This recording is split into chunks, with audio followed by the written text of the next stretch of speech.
ലയോ 14 പാപ്പായുടെ സ്ഥാനാരോഹണം നാളെ വത്തിക്കാനിൽ നടക്കും. വത്തിക്കാനിൽ വിശുദ്ധ പത്രോസിന്റെ ബസിലിക്കയുടെ ചത്വരത്തിൽ ഇന്ത്യൻ സമയം ഉച്ചയ്ക്ക് 1:30 കത്തോലിക്കാ സഭയിലെ 267 പാപ്പയായ ലയോ 14 സ്ഥാനാരോഹണ ദിവ്യബലി ആരംഭിക്കുക.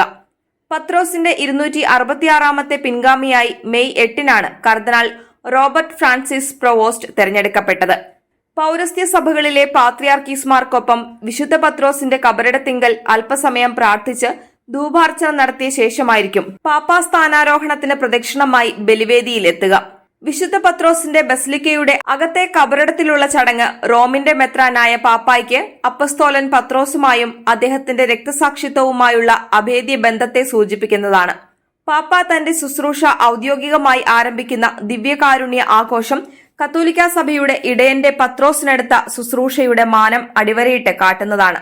കാണാതെ പോയ ആടിനെ കണ്ടെത്തി തോളിലേറ്റുന്ന നല്ല ഇടയനെ ദ്യോതിപ്പിക്കുന്നതും ആട്ടിൻ രോമത്താൽ നിർമ്മിതവും കഴുത്തു ചുറ്റി ഇരു തോളുകളിലൂടെയും നെഞ്ചിന്റെ മധ്യഭാഗത്തുകൂടെ മുന്നോട്ട് നീണ്ടുകിടക്കുന്നതും കുരിശടയാളങ്ങളുള്ളതുമായ പാലീയവും സഹോദരങ്ങളെ വിശ്വാസത്തിൽ സ്ഥിരീകരിക്കുകയെന്ന പത്രോസിന് ഭരമേൽപ്പിക്കപ്പെട്ട ദൗത്യത്തെ പ്രമാണീകരിക്കുന്ന മുദ്രമോതിരത്തിന്റെ മൂല്യമുള്ള വലിയ മുക്കുവന്റെ മോതിരവും പാപ്പ ദിവ്യബലി മധ്യേ സ്വീകരിക്കും.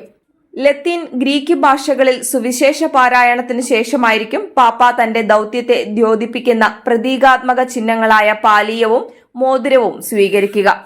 ഭിന്ന ഭൂഖണ്ഡങ്ങളിൽ നിന്നുള്ള മെത്രാൻ, വൈദികൻ, ഡീക്കൻ എന്നീ വ്യത്യസ്ത പദവികളിലുള്ള 3 കർദിനാളന്മാർ ആയിരിക്കും ചടങ്ങ് നിർവഹിക്കുക.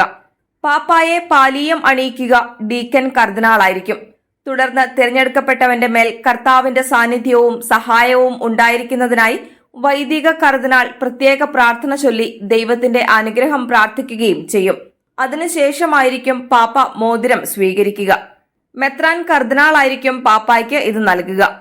പാലീയവും മോതിരവും സ്വീകരിച്ച ശേഷം പാപ്പ സുവിശേഷമേന്തി ദൈവജനത്തെ ആശീർവദിക്കും. തുടർന്ന് ലോകത്തിന്റെ വിവിധ ഭാഗങ്ങളിൽ നിന്നുള്ള 12 പേർ ദൈവജനത്തെ പ്രതിനിധാനം ചെയ്ത് പാപ്പായോടുള്ള വിധേയത്വവും പ്രതീകാത്മകമായി പ്രഖ്യാപിക്കും. അതിനുശേഷം പാപ്പ സുവിശേഷ സന്ദേശം നൽകുകയും ദിവ്യബലി തുടരുകയും ചെയ്യും. അതേസമയം അമേരിക്കയിൽ നിന്നുള്ള ആദ്യത്തെ മാർപ്പാപ്പയായ ലയോ 14 പാപ്പയുടെ സ്ഥാനാരോഹണ ദിവ്യബലിയിൽ US വൈസ് പ്രസിഡന്റ് JD വാൻസും സ്റ്റേറ്റ് സെക്രട്ടറി മാർക്കോ റൂബിയോയും പങ്കെടുക്കും. അടിയുറച്ച കത്തോലിക്ക വിശ്വാസികളായ ഇവരോടൊപ്പം മറ്റ് അമേരിക്കൻ പ്രതിനിധികളും പങ്കെടുക്കുന്നുണ്ട്.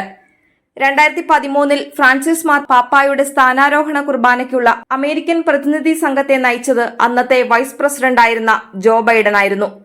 ഇക്കഴിഞ്ഞ ഏപ്രിൽ 20 ഫ്രാൻസിസ് പാപ്പായെ അവസാനമായി കണ്ട ലോക നേതാവ് അമേരിക്കൻ വൈസ് പ്രസിഡന്റായ വാൻസ് ആയിരുന്നു. ഇരുവരും ഈസ്റ്റർ ആശംസകൾ അറിയിക്കുകയും പരസ്പരം സമ്മാനങ്ങൾ കൈമാറുകയും ചെയ്തിരുന്നു. ഏപ്രിൽ 26 ഫ്രാൻസിസ് പാപ്പായുടെ മൃതസംസ്കാര ചടങ്ങിൽ പങ്കെടുക്കുന്നതിന് അമേരിക്കൻ പ്രസിഡന്റ് ഡൊണാൾഡ് ട്രംപ് വത്തിക്കാനിൽ എത്തിയിരുന്നു.